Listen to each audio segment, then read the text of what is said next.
What's going on? Happy Sunday, everybody. It's the Wake Up Crew, Game 7, more NBA. We thought the Celtics were going to get it done last game versus the Heat, and Jimmy Butler said, not so fast, my friend. Absolutely crushed. I mean, Jay, we talked about the under Jimmy Butler points, his par. I looked at his fantasy score today. Do you know what Jimmy Butler's fantasy score was last game? Must have been 70 something, because I think he had 4 steals too on top of that. 83. Oh my God. 83. So Jimmy Butler. But don't worry, take the under. Trust take us, the under. right? Yeah, we are not playing that game today. We did talk Jason Tatum over rebounds in the last game that hit. Robert Williams, it seemed like the whole betting world was in on his first half fantasy score, and he did nothing. But interesting enough, despite what he didn't do in the first half, he still finished with a fantasy score of 18, and then today it's set at 23. So we've got some plays that we like. It's Game 7. The NBA Finals starts on Thursday, so we'll see. Jay, call it now. Who's going to be facing Golden State? Call it right now, quick. It's going to be Miami. I'm rolling with the home team. I think it's going to be Miami. All right, well, let's get into it right now, man. For all the high-flying action, take a step back and relax. It's time to count that money, the NBA props. No look any further. You know what time it is. Presented by PRIZEPICKS, NBA props. Let's count that money, man. All right, Jay, where do you want to go tonight in this matchup? And let's just say this. We're just going to talk through some of these plays because there's a lot of different angles you can attack this matchup tonight. So we'll talk about some of the players who look good in the projection model, but let's just talk through some of these players. Where might one go if somebody's just on the channel tapping in for the first time looking for a pick or two? Let's just go through some because I think there are a couple of plays in this game, and we're not recommending taking every single one, but do your own due diligence, do your research, but these are some plays that we like that look good. So where do you want to start, Jay? I think we have to start with the man who really surprised us in this series, and I think we got to start with Derrick White. Derrick White, for a lot of the Milwaukee series, was kind of the forgotten man. He wasn't playing overly well. He wasn't a guy that you really want to trust in the props. But, Ray, if you look at his assists at 3, it's very difficult not to take the over on Derrick White. You see what he's doing the past 3 games, over 5 assists in each of those games. He only needs 3 to push. He's gone over in 4 or 5. It's very difficult to ignore how well he's been playing, and his minutes have been increasing. He's played 40 minutes 3 games ago, 30 minutes the game before that, 32 the last game. So I think he's going to play a lot again. As long as he's got the minutes when he's played 29 or more, Derrick White has hit this number, as you see, with the 4 overs in the last 5. So, Ray, how do you feel about Derrick White? I think he could be the X factor in this series. If Boston goes through, I think Derrick White could be part of the reason why. Man, Derrick White looks good in the model, man. I just ran his assist number, and it spit out an over, 32.17% prop to edge over on the assist, which would be right around top 5 of all the plays today if you're talking about overs. His assists look good. I love his fantasy score, man. It is honestly it's the third highest edge for an over in the projection model. Like you said, he's averaging 29.2 minutes per game over the last 5. His prop is set at 19. We've got him projected for 25.6. You see the last 3 games, he's absolutely smashed this number, right? Like doubled it up twice, had 28.7. And then we see the 2 bad games at the beginning, towards the beginning of the series. But I mean, again, Derrick White is streaky, but man, he's getting the minutes. He's playing about 30 minutes a game. He's good for a couple of assists, some steals, potentially get a block. Like, I like Derrick White, man. I don't know if I'm going to add him as a core play, but his points look good. You look at his point total at 8.5. Past 3 games, smash that point total. So I'm with you, man. I think Derrick White, if you want to roll with his assists, we can do that. I think there are a couple of plays inside the Derrick White game theory that could be fruitful. I want to talk about Marcus Smart and his rebound prop total. It's sitting at 3.5 right now, Jay, and this is juiced to the over on the books. He's hit this number. I mean, you look at that. Last 5 games, 5 of 5 in his last 5. Right at 4 last game, and then for the game before last, I believe he was injured in that May 21st game, I think. But, I mean, Marcus Smart in the projection model, the second highest edge, 42.69% edge to the over. We have him projected for 5 rebounds tonight. Again, juice to the over on the books. Marcus Smart rebounds at 3.5. I like that number quite a bit. And this will be one of the core plays for me, and we'll talk about some other players as well. But Marcus Smart over 3.5 rebounds. So I think I got to go to the stars here, right? Because we know that this game is going to be dominated by Jason Tatum and Jimmy Butler. But if there's one thing I want to look at, it's Jason Tatum's rebounds as well.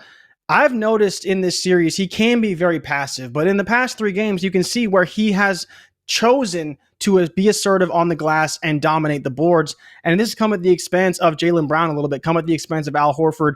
It just depends on how Robert Williams ultimately plays. But even he didn't get a ton of boards in the last game. And part of the reason why is because Tatum continues to go over on his props. And while they were 6, then they were 6.5, now they're 7. You do need 8 to go over. But as we've seen, he's taking more and more responsibility on the glass, particularly on the defensive end, to make sure that they do get stops, don't allow second chance points. And I think he's going to continue to do that today. We'll see what happens with the rotations, but we know that Tatum is probably good for 44 minutes today. He'll probably sit a little in the first half and play the entire second half like we saw Jimmy do in game 6.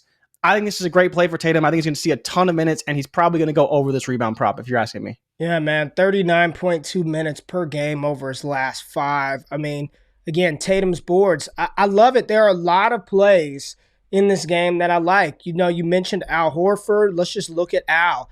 Al's, and again, if y'all are on PrizePicks, make sure you use the Jason Tatum taco, right? Make sure you use that over half a point. That's the free square. But Al Horford, Jay, over 9.5 points. Just want to talk about him, man. In the model tonight, we got him projected for 11.7 points, and there is an over to his name. What are your thoughts on Horford, man? I know a lot of people are in on the fantasy score. I mean, he's projected to go over in that as well. We got him for 34.7 fantasy score. Just want to talk through Al Horford and your thoughts on him. I'm okay with Al. I think it just depends, right? He's been up and down this series. You can see the last 5. Some games he's great, some games he's not as great, right? But I think where you're right is that he will have an impact on the defensive end. He will grab boards. And that's why I do like the fantasy score more so for Al Horford, because I think he will do things to make an impact on the game beyond just scoring the basketball. So if you're looking at the points, I'd say, maybe look another direction, but I do like the fantasy score. I think he could be a guy who might just run into a couple blocks, a steal here or there. We've seen what he did to Giannis on the defensive end in game 7. I think we're going to see more of that today. We've seen what it's caused for Bam and how much he struggled since basically that one really good game where he took over. It'll be a lot of Jimmy in this series, which isn't great for Al Horford, but he will have to rotate and play defense and just protect the paint overall if Robert Williams is out. So I do like that fantasy score number because I think there's a very good shot he does go over in this one. Now, you said if Robert Williams is out. I haven't seen anything about his injury status, but I'm talking about like if he's out of the rotation and because he's not playing a ton of minutes, right? He's only playing between 24 and 25 minutes, and that leaves Al Horford to be the primary center, primary rim protector. And we saw how he benefited doing that in the blocks department. So I think Robert Williams is tough, right? Because last game I talked about how at home he plays much better than he does on the road, especially when it comes to scoring. Now back on the road, I'm curious how they ultimately match up, because while Robert Williams is a great player, he doesn't really have a matchup outside of Bam. And even with Bam, Bam can still take advantage and stretch him down the floor and take him out of the paint. So I'm curious how they play. And I am worried, if you do want to go after Bob Williams, that they choose to play small, play with Derrick White, maybe even play with Pritchard, and have Horford, Brown, and Tatum be the primary wing defenders and big defenders in the post. So I don't know how you feel about Robert Williams. I think he will have an impact, but I think there is a chance he falls out of the rotation in this game 7, depending on the game ultimately plays out. All right, let's just go to the first half and see if there's anything that you want to touch on or talk about in the first half, because I think if you're going to attack the point totals for these stars in particular, I think the first half is the way to do it. Like, I'm looking at Jason Tatum, 13.5 points in the first half. Game 7 closeout, he's averaging 14.8 over his last 5. You got Jimmy Butler at 13.5, and I know he's been bad. He had a 3-game stretch where he wasn't that good. Jaylen Brown, 11.5 first half points. Is there anything in the first half you want to touch? Just kind of talking through the game theory. Any sneaky plays that you think are in here for the first half? I mean, for me, it would have to be Jimmy Butler. As much as I don't want to necessarily go after the 27.5, he's going to have to be aggressive. We already saw that in game 6. And I think that's going to continue over and over in this series or throughout this game because he's really the engine behind this team. And we all know that. While he surprised me with his health last game, if he comes out with the same fire, I think that 13.5 is more than doable because he knows it's all on him at this point. They went to the finals. He had to put the team on his back for a game so they didn't get swept.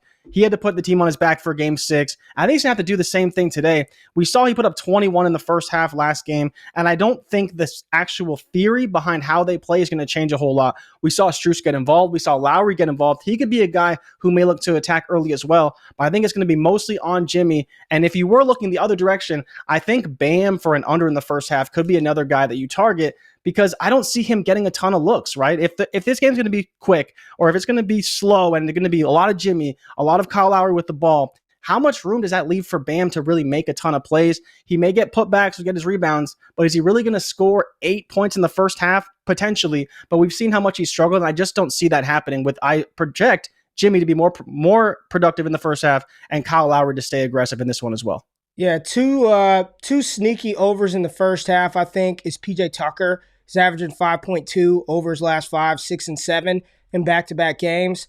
And then I also, if I'm going to take Robert Williams, I like his first half points, man. He needs 2 baskets, right? A putback dunk and a lob, and he's in there, right? You cash that one out. So let's finish up with the last core play that I want to talk about, Jay. I thought I had touched on this, and we had moved right past it. But it's Bam Adebayo over assist, sitting right at 2. He's hit or pushed this number 3 times in his last 5, gone over in one of them. So essentially, you didn't lose money in 4 of the last 5 games with Bam over his assist total. And what good is a model if you don't take the highest edge to prop projection in your database? And that's Bam at 57.82% edge to the over. Got him projected for 3.2 assists in this one. Even though he's not getting his touches on offense, he's playing 35.6 minutes a game over his last 5 games. And if the theory is right, if the game theory is right, Jimmy Butler, Kyle Lowry, all Bam's got to do is kick it out a couple of times. Get it in the post, kick it out to Jimmy, let him do his thing, and Bam could go over that assist number of 2. So those are sort of the core plays that we're rolling with, but we talked about at least 10 players that we like, including Derrick White. We like some Marcus Williams, maybe some Robert Williams, maybe some PJ Tucker, some Marcus Smart. So here go a lot of plays. I know you all will be scouring the net to find some good plays for today. So everything that we've talked about today has been run through our projection model. So as always, if you tail, give them hell. Good luck for tonight. Looking forward to see who's going to match up with the Golden State Warriors on Thursday. And let us know what you're playing in the comments. If we find anything else we like, we will let you know. We out of this thing. Peace out.